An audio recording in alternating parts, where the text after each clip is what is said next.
name is Jingga Dwi Aulia Violeta Hapsari from Institute Transportation and Logistics Trisakti. My majoring is Logistic Management and I will explain about import and export policies. Hello, who here often shops at online shops? You may have noticed that some items sold in online shops come from abroad. Before they arrive at your home, these items must be purchased and imported first. Well, this process is actually part of international trade activities. Well, international trade is an economic activity of trading or buying and selling between buyers and sellers. In this case, one country with another country in the form of export and import in a market, in order to achieve maximum profit for both parties. International trade has various policies that regulate the course of export and import activities. I will invite you to understand what international trade policies are related to export and import. Come on, let's explore. See the ship that is carrying goods from our country? The goods will be sent to other countries, and this activity is called export.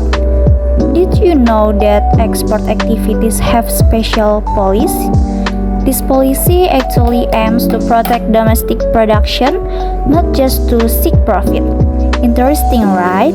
Therefore, the government has developed various international trade policies in the export sector to support this activity. The first is the premium policy. This policy is taken by the government to encourage export development. The form can be in the form of production cost assistance, tax relief, to other facilities. The goal is for exported goods to have higher competitiveness in the international market.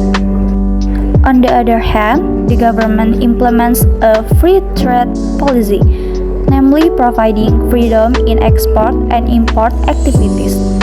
With this policy, high demand for goods can be met, and the price of goods tends to be more affordable.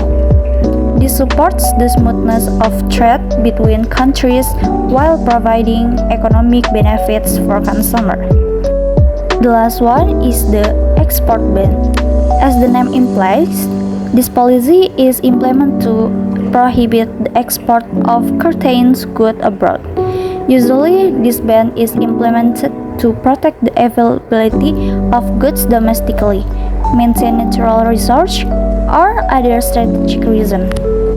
Hey, look! There's a ship coming into our country. If the ship brings goods from another country to our country, it's called import. Just like export, import also has several policies implemented by the government. Let's discuss more about these policies. Look, there are not too many items on the ship. It turns out that's because there's an import quota. Import quotas are one of the import policies that limit the amount of certain items that can enter the country. This policy was previously designed so as not to disrupt domestic industry and still meet the needs of the company in a balanced way.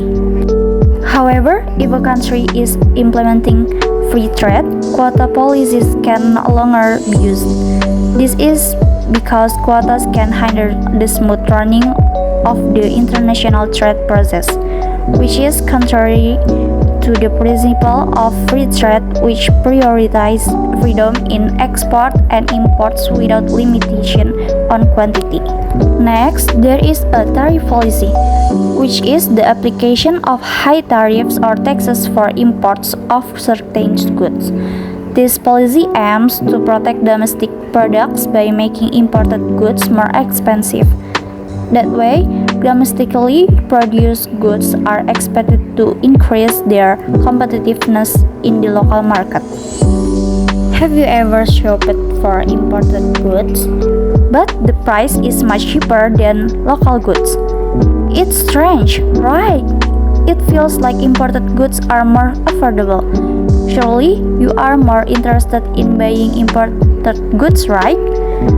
Well, to to deal with a situation like this, there is something called a subsidy policy. The subsidy policy aims to suppress the price of locally produced goods to remain competitive. So, the people prefer domestic products even though there are cheaper imported goods. The last is the import ban policy. This policy is implemented by a country when it is required to save foreign exchange or foreign currency that it has. In certain situations, the country may face an economic crisis or trade imbalance, so that steps are needed to limit foreign exchange expenditure. By prohibiting the import of certain goods, the country can reduce the outflow of foreign currency, so that foreign exchange reserves are maintained and more focused on meeting domestic needs. This import ban policy is also often implemented to protect domestic industries from unfair competition with foreign goods, as well as to encourage local production to meet market demand.